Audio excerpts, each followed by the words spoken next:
अस्सलाम वालेकुम खातिन हज़रात, मैं हूं इसरार अहमद कसाना। 5 साल गुजर चुके हैं उस कू को, जो कि तुर्की में हुआ था 2016, 15 जुलाई 2016 में, आपको याद है ना? और बहुत ही भयानक किस्म का कू था ये। वैसे पता नहीं कैसे इन्होंने उसको रोक लिया, लेकिन जिस तरीके से उन्होंने प्लान आउट किया हुआ था और जिस तरीके से उन्होंने एक्सिक्यूट किया और हर तरफ से किया, वो बहुत ही इलेबरेट किस्म का कू था। तो ये तो इनकी किस्मत अच्छी, जनाब अर्दवान साहब की, जो कि वहाँ पे वेकेशन मना रहे थे अपनी फैमिली के साथ, तो बच गए। और मामला इस तरह कंट्रोल हुआ कि उन्होंने, लोगों ने उस पर रिएक्ट किया और लोग टैंकों के आगे खड़े हो गए, कुछ तो नीचे आए। मैंने तो एक बंदे को देखा था जो जिसके ऊपर से 2 दफा टैंक उसने रन ओवर किया था। और एक बंदा जो था, वो जो मैथ का टीचर था, वो एक टैंक के आगे खड़ा हो गया, उसने कहा नहीं जाने दूं। तो इस तरह करके वो एक पब्लिक प्रेशर के अंदर वो सारा के सारा सिलसिला रुका। आज उसकी 5वीं एनिवर्सरी थी। आज प्रेसिडेंट अर्दवान ने उसके ऊपर फंक्शन किया, उन्होंने एक यादगार बनाई हुई है वहाँ पे, जो लोग शहीद हुए थे उनकी यादगार में वहाँ पे उन्होंने फूल वगैरह भी वहाँ पे बिछाए।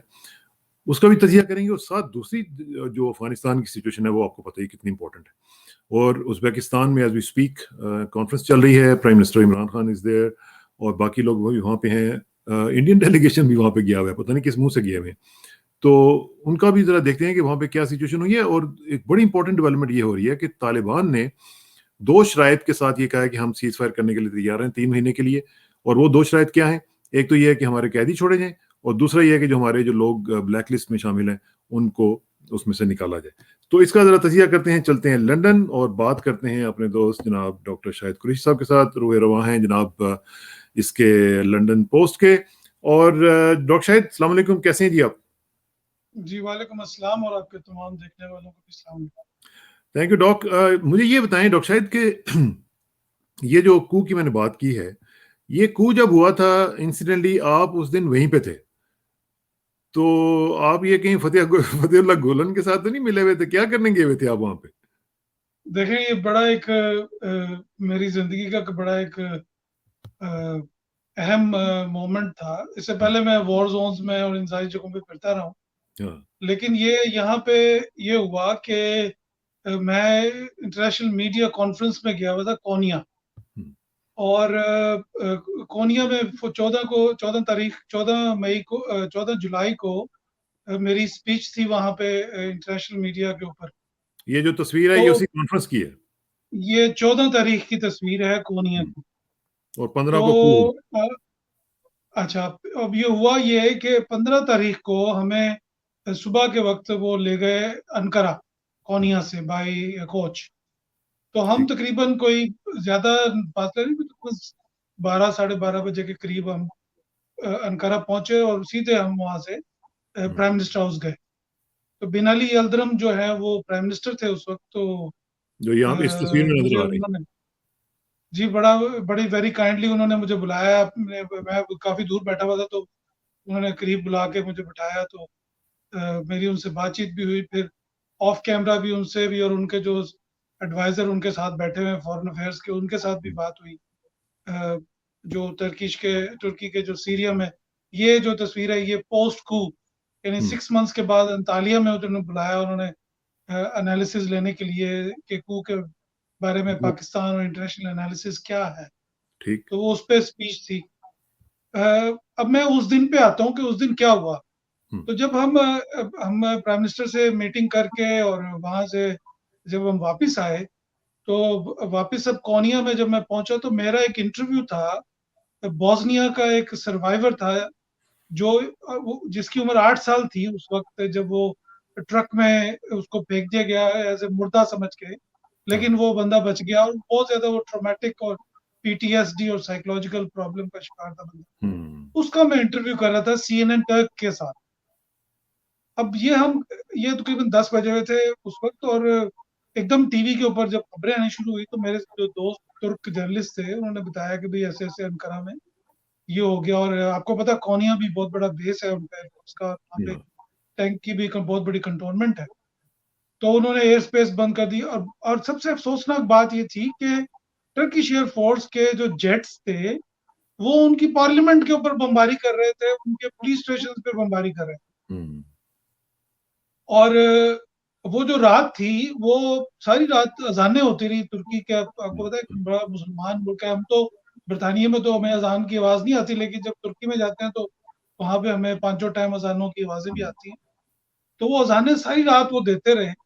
और अगले दिन जब 16 तारीख जब हुई तो उस दिन देखा कि जगह-जगह लोग तुर्की के जो झंडे लेके जो है ना वो बाहर फिर रहे थे सड़कों पे। और चूँकि कोन्या थोड़ा दूर है हाँ, अंकारा से और इस्तांबुल से, तो अब things were getting back to normal, लेकिन तमाम फ्लाइट्स बंद थी, तमाम एयरपोर्ट्स बंद थे और काफ़ी जो है ना टेंशन थी। तो उन्होंने हमें हम सारा दिन जो हमारा बिज़नेस एज़ यूजुअल जो स्केड्यूल था वो हाँ। रहा ऐसे ही। और लेकिन जो आपने देखा कि 17 अवाम का तारीख, जो रद्द-ए-अमल था डॉक्टर शाहिद, अवाम का जो रद्द-ए-अमल था, दैट वाज़ अनप्रेसिडेंटेड एक्चुअली। देखिए अवाम जो थी वो वहाँ पे, मैं थोड़ा-सा गुलन का आपको तफ़सील में बता दूँ कि ये गुलन को तो मैं नहीं जानता था, इसके बारे में मत पता भी नहीं था। इन्होंने पाकिस्तान में भी स्कूल खोले हुए थे हाँ, हाँ, हाँ, टर्किश और स्कूल। इन्होंने दुनिया के 180 मुल्कों में इन्होंने स्कूल खोले हुए हैं। बड़ा और काम किया टीआरटी हुआ। की आज मैं डॉक्यूमेंट्री देख रहा था कि इनको सीआईए की फंडिंग थी, क्योंकि बहुत सारी ऐसी जगह पे जहाँ पे सीआईए खुद पेनिट्रेट नहीं कर सकती थी, तो वो इनको इस्तेमाल हुँ, करती थी। और आज भी एज़ वी स्पीक जो सबसे ज़्यादा जो वर्क परमिट वीज़ा इश्यू हो रहा है अमेरिका के लिए, वो इसी ग्रुप के गुलन नेटवर्क के हुँ, जो लोग हैं उनको वो इश्यू कर रहे हैं वीज़े वो सारे। हाँ, और अमेरिका में उनके जो स्कूल हैं तकरीबन 26 स्कूल उन्होंने बताए हैं, एक स्टेट में है इस तरह जो है ना। और वो बिल्कुल अल्ताफ हुसैन की तरह का जो मॉडल है वो वहीं पे गुलन जो है वो वहाँ से ऑपरेट कर रहा है। और जो लेटेस्ट रिपोर्ट है वो ये है कि 20,000 के करीब जो है तुर्किश फौज के अंदर से फेटू के जो मेंबर्स हैं उनको निकाला गया हाँ, तुर्किश आर्मी से। हाँ, तो जो अंकारा का जो पुलिस चीफ है वो था, जो अब रिटायर हो गया, वो मेरा दोस्त है। तो उसको टैंक शेल लगा था। हुँ, पुलिस हेडक्वार्टर के बाहर वो खड़ा था, उसको टैंक शेल लगा और वो सिर्फ़ इस वज़ह से बच गया कि वो टैंक के ज़्यादा करीब था। अगर हाँ, वो थोड़ा दूर होता तो वो उड़ गया था। उसने शहीद हो जाना। हुँ, हुँ, उसने सही मुझे बात। बताया कि हमारी पुलिस में गुलन इतना पेनिट्रेट कर चुका था कि तमाम ट्रांसफर, पोस्टिंग्स, प्रमोशंस के अंदर इनकी बहुत ज़्यादा वो थी एक्टिविटी। हुँ, और गुलन ने ये काम जो था 20-25 साल पहले शुरू किया था कि इन्होंने हाँ, स्कूलों के बच्चों को, मिडल क्लास, वर्किंग क्लास के जो गरीब बच्चे थे, ये उनको हायर करते थे, उनको स्कॉलरशिप देते थे और फिर एक माफिया के तौर पे उनको ब्लैकमेल करते थे। हुँ, यानी 1400 के करीब जज जो थे, टर्किश जुडिशरी में से 1400 के करीब जज थे जिनको निकाला गया, हुँ, जो गुलन के खिलाफ पुलिस को वारंट नहीं इशू करके देते। हाँ, हाँ, और जो मैंने उस सारी एक्टिविटी को, उस सारी करप्शन को, उस सारे चीज़ों को जब मैंने कंपेयर किया, तो मुझे पाकिस्तान के अंदर या हिंदुस्तान में जो कंपैरिज़न नज़र आया उसका, वो ये जो मिर्ज़ा गुलाम अहमद कादियानी को जो उन्होंने लॉन्च किया था, ये बिल्कुल एग्ज़ैक्टली वही डिट्टो मॉडल। हुँ, यानी जो 1919 की जो ब्रिटिश इंटेलिजेंस की जो रिपोर्ट है, आप अगर उसको पढ़ें, मेरे पास है वो, मैंने छापी भी है। उसमें साफ लिखा हुआ है कि इन ये जो अहमदिया मूवमेंट थी, इन्होंने खिलाफत मूवमेंट में कोई हिस्सा नहीं लिया, बल्कि ये लोग मुखालफत कर रहे थे। खिलाफत की जब मौलाना मोहम्मद अली जौहर और ये तमाम लोग खिलाफत मूवमेंट चला रहे थे, तो ये हल्का जो था उसकी मुखालफत कर रहा था, बल्कि ये तो जिहाद के भी खिलाफ। और इनका भी वही मिलिट्री में और पेनिट्रेशन का। मुझे एक बड़ा इम्पोर्टेंट वाकया है जो मुझे ब्रिगेडियर उस्मान खालिद साहब मरहूम ने सुनाया था। वो कहने लगे कि एम.ए. आलम जो हमारे बहुत बड़े हीरो एयरफोर्स के, वो दोनों बैचमेट थे। तो कहते जब इन्होंने जफर चौधरी को बना दिया एयर चीफ, तो हम दोनों जो थे वो गए जनरल इम्तियाज के पास। जनरल इम्तियाज जो थे उस वक्त भुट्टो साहब के मिलिट्री सेक्रेटरी थे। तो उन्होंने हमारी मुलाकात करवाई भुट्टो साहब से। तो हमने उनको बताया कि भाई इनका भी मंसूबा यही है कि एयर चीफ इनका आ गया है, अब ये चाहते हैं कि नेवी और आर्मी का भी बंदा इन्हीं का ही एयर चीफ, तीनों फोर्सेस का बंदा इन्हीं का बंदा हो, तो फिर हमारा काम बड़ा आसान हो जाएगा, हम पूरे मुल्क को टेक ओवर कर लेंगे। अब ये बात किस तरह वेरीफाई होती है कि जुल्फकार अली भुट्टो साहब ने जो कर्नल रफी ने जो किताब लिखी है भुट्टो साहब के 323 दिन, हाँ, उस किताब में मैंने आपको रेफरेंस भेज देना है। उस किताब में भुट्टो साहब, कर्नल रफी साहब कहते हैं कि भुट्टो साहब ने मेरे से कहा कि ये जो अहमदी हैं, ये पाकिस्तान में वही उसी तरह की ताकत चाहते हैं जो अमेरिका में यहूदियों को हासिल है, कि ये तमाम पॉलिसीज को रन करें, तमाम पॉलिसीज को कंट्रोल करें। ये जुल्फकार अली भुट्टो साहब ने कर्नल रफी को बताया, और उसने ये बात जियो में, मेरे ख्याल से इफ्तिखार अहमद के प्रोग्राम में ये बात कही, जो कि आपस में corroborate होती है। ठीक। अब थोड़ा सा अच्छा, आगे चलते हैं।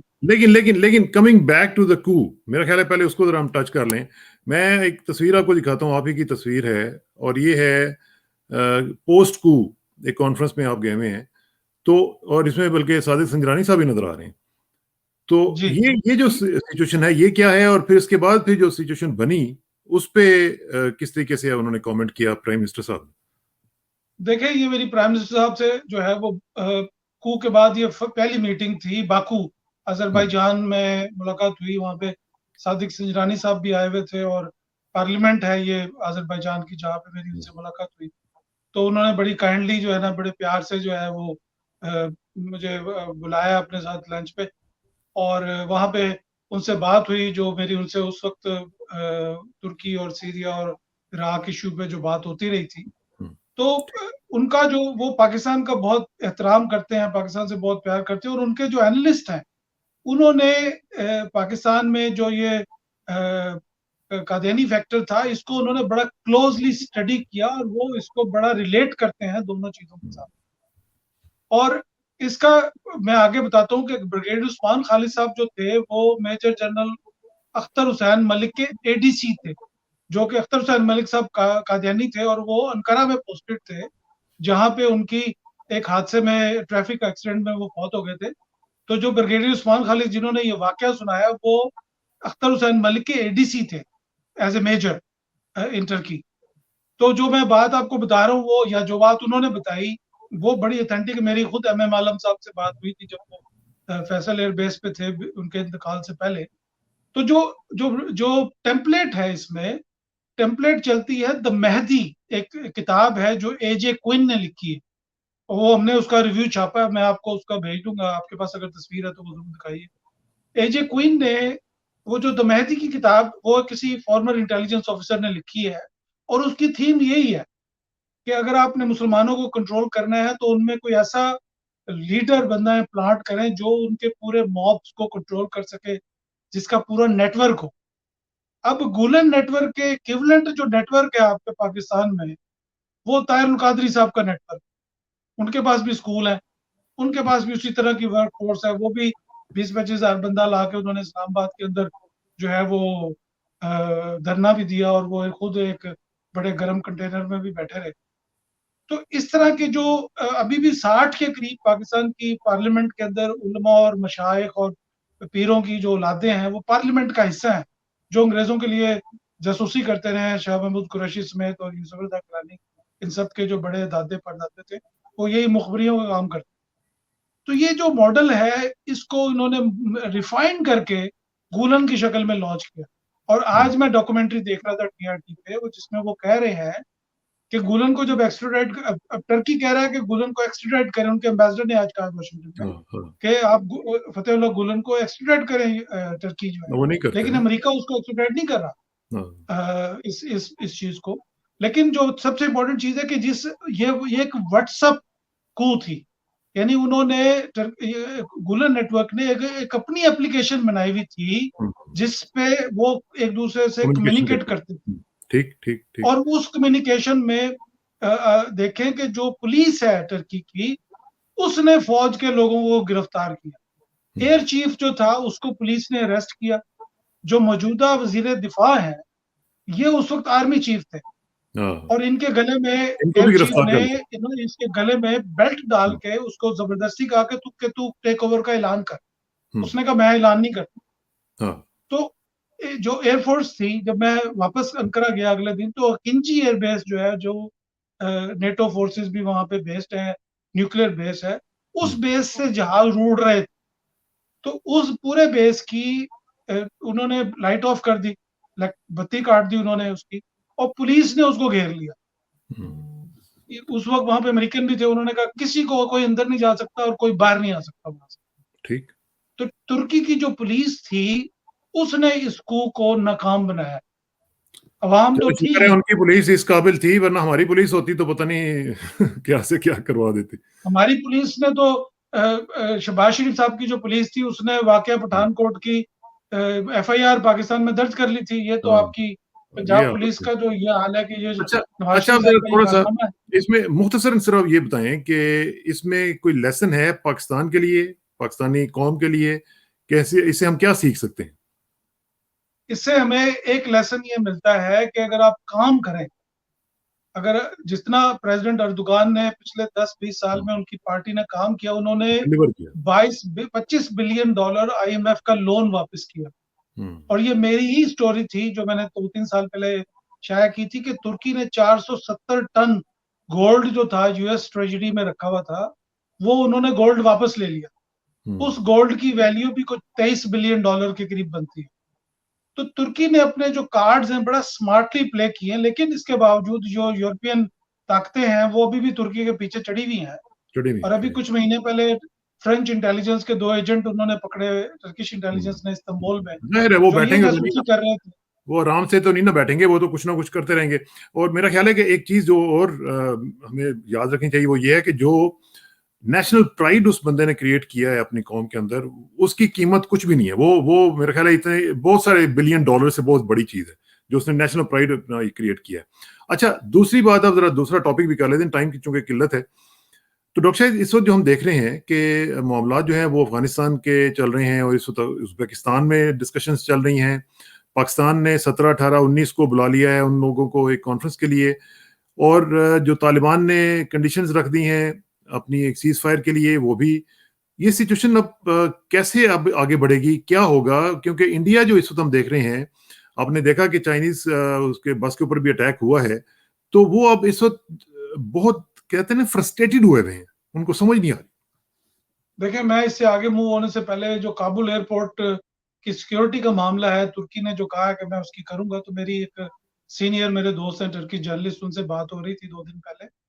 तो उन्होंने ये बताया है कि तुर्की, चूंकि एक तो S-400 का मामला है जो रशिया से तुर्की ने खरीदे हैं, और एक जो PK के टेररिस्ट हैं इराक में जो तुर्की पे हमला करते हैं, उनको अमेरिका सपोर्ट करता है। वो उनके एसेट हैं, जैसे TTP एसेट है अफगानिस्तान के अंदर। तो इन इश्यूज की वजह से तुर्की में, US में निगोशिएशंस चल रही हैं, फिर उनकी कतर में निगोशिएशंस हो रही हैं। तो टर्किश जो काबुल एयरपोर्ट की सिक्योरिटी का मामला इज लिटिल बिट कॉम्प्लिकेटेड, लेकिन मैंने जो उनको समझाया कि भाई ये तुम एक दफा वापस आ जाओ तो फिर दोबारा आप जा सकते हैं। इस वक्त तुम एक अमेरिका की फौज के निशानी हो, तो इट वोंट बी और नहीं, प्रोडक्टिव और फॉर यू टू दूसरी बी दूसरी देयर। बात जो है, मेरी भी आज बात हो रही थी, मैं बताऊं, दूसरी बात जो है वो जो कि बहुत सीरियस है, वो ये है कि अर्दवान साहब को शायद मेरा ख्याल है अंदाजा नहीं है कि अगर वो यहाँ पे आ गए और एम्ब्रॉयल हो गए, अफगानिस्तान और सीरिया में जमीन आसमान का फर्क है। यहाँ पे अगर वो फंस गए और अगर तालिबान ने उनके ऊपर अटैक करना शुरू कर दिया, पाकिस्तान खाम खा में अड़ जाएगा, पाकिस्तान की भी मुसीबत फंस जाएगी उसमें। पाकिस्तान को साइड्स पिक करनी पड़ेंगी, किसको पिक करें और किसको छोड़ें। तो ये हमारे लिए एक बहुत सेंसिटिव सिचुएशन बन सकती है। देखिए, वो कोशिशें कर रहे हैं कि ये जो काबुल में एक इंक्लूसिव गवर्नमेंट अगर बन जाए जो सबके लिए काबिल कबूल हो, और उसमें एक, आपको पता है अफगानिस्तान में एक बहुत बड़ी तादाद तुर्कमान की भी रहती है, और तुर्की में भी हाँ, बहुत ज्यादा हाँ, तुर्कमान है। इस तरह दोस्तम जो है वो भी वहां पे रहता है, रहता रहा है और जब मेरी बात हुई, अभी हमने 2 दिन पहले खबर दी है कि 1200-1300 के करीब अफगानियों ने जनवरी 21 से लेके और जून 2021 तक तकरीबन 1300 के करीब प्रॉपर्टीज खरीदी हैं अफगानिस्तान के अंदर, तुर्की में। यानी अफगानियों ने, ये उनकी इन्वेस्टमेंट और ये उनका एक स्केप प्लान है जो लीड है अफगानिस्तान की। उन्होंने अपने लिए पहले फ्लैट वहां पे, घर खरीद लिए हैं इस्तांबुल में, या जहां पे भी उन्होंने खरीदी। ये 2 दिन पहले हमने खबर लगाई है। तो अब कमिंग बैक टू आपका जो उज्बेकिस्तान में जो आज प्राइम मिनिस्टर इमरान खान गए हैं वहां पे, आपको पता है कि उज्बेकिस्तान और तकरीबन 3 मिलियन उज्बेक्स अफगानिस्तान के अंदर रहते हैं, उसके अलावा, उज्बेकिस्तान के अलावा। तो इस तरह ताजिक जो है वो भी काफी तादाद में अफगानिस्तान में भी रहते हैं, और 1.4 मिलियन ताजिक्स जो है वो पाकिस्तान में भी रहते हैं। हाँ। तो हमारा जो इस रीजन में इंटरेस्ट है वो बॉर्डर्स, बियॉन्ड द बॉर्डर्स है। जैसे हम पश्तून है वो पाकिस्तान में भी रहते हैं और अफगानिस्तान में भी रहते हैं। तो हमारा एक ऐसा रिश्तेदारी जैसे कोई मामे फूफी के घरों के साथ साथ घर होते हैं ना, ये बिल्कुल आप ऐसे ही समझ लीजिए। तो इसमें आज जो इमरान खान साहब गए हैं वहां पे, उन्होंने बहुत ज्यादा मुआहदे साइन किए हैं और उन्होंने जो ट्रांस उज़्बेक रेल की बात की है कि उज़्बेकिस्तान से ट्रेन जो है वो पाकिस्तान और अफगानिस्तान से होके जाए ग्वादर और मुख्तलिफ एरियाज तक, जिससे ट्रेड जो है उसमें इजाफा हो, तमाम बाकी सेंट्रल एशियन कंट्रीज भी उसमें। आपको पता है कि उज़्बेकिस्तान में इस वक्त एक और कॉन्फ्रेंस भी हो रही है, वो सेंट्रल एशियन स्टेट्स की कॉन्फ्रेंस है। तो सेंट्रल एशिया, काजाकिस्तान से बहुत सारे हमारे दोस्त वो भी आए हुए हैं इस वक्त ताशकंद के अंदर। बल्कि एज मैटर और ऑफ फैक्ट बरतानिया से भी आज एक, वहां पे अमेरिकन डेलीगेशन भी गया हुआ है C5 के लिए। जी आज मेरी उज़्बेक एम्बेसडर से बात हो रही थी, आज भी शाम को उनको फोन आया था, तो वो बता रहे हैं कि कल बरतानिया से भी एक डेलीगेशन ताशकंद गया। ये बड़ी एक्सक्लूसिव खबर है। वो यानी लंदन से भी एक डेलीगेशन इस वक्त ताशकंद जो है वो पहुंच चुका है। और बरतानिया ने तो खुद ही, बरतानी डिफेंस चीफ ने तो खुद कहा है कल कि हम तालिबान के साथ हम काम कर बात सकते हैं कर अगर लेंगे हम। वो, अगर वो तब दे टेक ओवर करते, गवर्नमेंट आती है उनकी, तो बरतानिया उनके साथ तैयार है काम करने के लिए। तो ये इसका सिग्नल ये है कि चूंकि अफगानिस्तान को अमेरिका बराह रास्ता बरतानिया कंट्रोल करता रहा है, तो इसका मतलब है कि अमेरिका भी तालिबान के साथ कोऑपरेट करने के लिए तैयार होगा। लेकिन इसमें जो स्पॉइलर है, स्पॉइलर का जो रोल है वो इंडिया है। इंडिया का को जब तक आप सबक नहीं सिखाएंगे इंडिया को, इंडिया सिर्फ एक जुबान समझता है और वो है टिट फॉर टैट की जुबान। इंडिया के साथ क्या आप सबक डिसेंटली सिखाना है बात करें, डॉक्टर तब शाहिद? जाके मुझे आप आप अंडरस्टैंड। मुझे एक चीज बताएं ना, टिट फॉर टैट हमने क्या करना है? हमने देखा कि पिछले 2-3 दिन पहले हमारे कप्तान शहीद हुआ, उसके साथ ही शहीद हुए। फिर अभी हमने देखा कि चाइनीज बस के ऊपर अटैक हुआ है, और उसको पहले हम कहते रहे कि जी ये टैंक फट गया था, फलाना हो गया था। जब चाइनीज ने खुद कहना शुरू कर दिया कि नहीं ये बॉम्बिंग हुई है, तो फिर हमने भी कह दिया चलें जी ठीक है, हुई होगी। तो हमने क्या टिट फॉर टैट करना है? हम तो कुछ भी नहीं करते हैं। हम तो उनको कहते हैं अच्छा जी कर गया है, वो अटैक कर गए, अच्छा चलो दुआ शुआ मांग के फारग। ये कोई तरीका देखिए तो? बात यह है कि पाकिस्तान जो है वो इस वक्त एक मल्टी फेसेटेड वॉर में ऑलरेडी इन्वॉल्व है। लेकिन आपके कुछ महीनों पहले मैंने एक प्रोग्राम में कहा था कि जब तक पाकिस्तान अपना लॉन्ग आर्म एक्टिवेट नहीं करेगा, उस वक्त तक पाकिस्तान जो है उसको कब इन चीजों को नहीं रोक सकता। दूसरी चीज ये है कि इंडिया के जो पाकिस्तान में पिम्प्स है, मैं तो पिम्प्स और प्रोस्टिट्यूट्स का लफ्ज इस्तेमाल करूंगा, कि जो पाकिस्तान में मौजूद है उनको तो आप शटअप कॉल दे सकते हैं ना। उनको तो आप ये जो वो जो स्पीकर था नेशनल असेंबली का, फॉर्मर स्पीकर, और वो जो उसके बाद जावेद लतीफ और ये मरियम नवाज, ये क्या लोग हैं? इनको शटअप कॉल देनी चाहिए। ये हर वक्त खड़े होकर बकवास करते हैं। ये इनको इनको मैंने आपसे मैंने गुजारिश की थी उस दिन कि एक सोल्जर के ओथ में और एक सिक्योरिटी गार्ड के ओथ में बड़ा फर्क है। सोल्जर के ओथ में अपने मुल्क के दिफा के लिए जान देना लिखा है। सिक्योरिटी गार्ड के कॉन्ट्रैक्ट में नहीं लिखा हुआ कि आपकी फैक्ट्री को बचाते जान हुए देनी। वो जान भी देगा, वो तो भाग जाएगा वहां से, लेकिन हाँ। सोल्जर नहीं भागता। तो ये जो बकवास करते हैं फौज के खिलाफ, इसको भी रोकना चाहिए। और इनके जो एजेंट है पाकिस्तान में, जब तक आप उनका कलाकमा नहीं करेंगे इनके एजेंट तो बाहर। जो है ये आपकी मीडिया में भी तो बहुत सारे हैं ना। अच्छा मुझे एक बात बताएं डॉक्टर साहब, मैं आपको एक मिसाल देता हूँ। आज बाइडन ने मुलाकात की है जनरल मिलर के साथ। अब ये जनरल साहब वो हैं जो कि अफगानिस्तान से जंग हार के जा रहे हैं, ठीक है, और टिका के हारी है। ये भी छोटी मोटी जंग भी नहीं है, मतलब लॉन्गेस्ट वॉर हारी है। और उसको प्रेसिडेंट बुला के उसको ऑनर कर रहा है कि जनाब आपने कमाल लड़ाई की है और आपने कमाल की है। अब अगर हमारे मुल्क में खुदा न खास्ता ऐसा होता, तो आपके जो साहबतमंद भाई हैं वो क्या से क्या ना कर देते हमारी फौज के साथ। देखें, बात यह है कि अभी तक जो 2 ट्रिलियन से ज्यादा का नुकसान हुआ है, हजारों की तादाद में जो अमेरिकन सोल्जर्स हैं वो मारे गए हैं, हजारों की तादाद में जख्मी हुए हैं, और उससे ज्यादा उनके जो सोल्जर्स हैं उन्होंने खुदकुशियां की हैं। लेकिन इसके बावजूद अब आज तक एज वी स्पीक उनके किसी जर्नलिस्ट ने उनकी फौज को नहीं कहा कि तुसी हार के आए हो, या किसी पॉलिटिशियन ने, किसी लीडर ऑफ द अपोजिशन ने, किसी ने कोई बात नहीं की। जबकि जो 71 की जो वॉर है उसके बारे में इंडिया के अपने जर्नलों ने खत, मतलब बुक्स लिखी हैं इसके ऊपर, कि हमने किस तरीके से पाकिस्तान को जो है वो को तोड़ा, और उस तोड़ने में हमारा और बहुत सारे एक्टर्स का, यानी मोदी तो सरेआम मानता है ना। अब आपका जो डिप्लोमेटिक मिशन के जब लोग जाते हैं इंडियन फॉरेन ऑफिस में, तो वहां पे उन्होंने एक तस्वीर लगाई हुई है 1971 के हवाले से, तो पाकिस्तान के लोगों को एम्बेरस करने के लिए। तो बात करने का मकसद ये है कि अगर आप अपना लॉन्ग आर्म एक्टिवेट करेंगे तो फिर ये होगा। और मैंने अब एक शायद पहले जिक्र किया था कि इस वक्त जो 13 इंडिया में जो मूवमेंट चल रही हैं सेपरेटिज्म की, अगर इंडिया बाज नहीं आ रहा अपनी हरकतों से, तो आपको, या जो ताकतें हैं, जिन ताकतों के साथ इंडिया बड़ा दोस्ती करता है, इजराइल है, फ्रांस है, या जो भी हो, इनके साथ उसकी बड़ी दोस्ती है, तो इन लोगों ने ही उसके मुल्क को तोड़ना है, क्योंकि इन्होंने ही कॉलोनाइज किया था हिंदुस्तान को जब उसका 26% जीडीपी था। तो मोदी ने तो अपने मुल्क का बेड़ा गर्क कर लिया पिछले 10-15 साल। शाइनिंग इंडिया से वो कोरोना बेस्ड, और क्या उसने इंडिया का बेड़ा गर्क कर दिया पिछले 10-12 साल के अंदर। तो इसके लिए तो किसी बाहर मजीद फौज भेजने की तो जरूरत नहीं है, वो तो काम इंडिया खुद ही कर रहा है। लेकिन हैविंग सेड दैट, अब चाइना इसको कैसे रिएक्ट करता है कि उसके वर्कर्स पे हमला कर रहा है।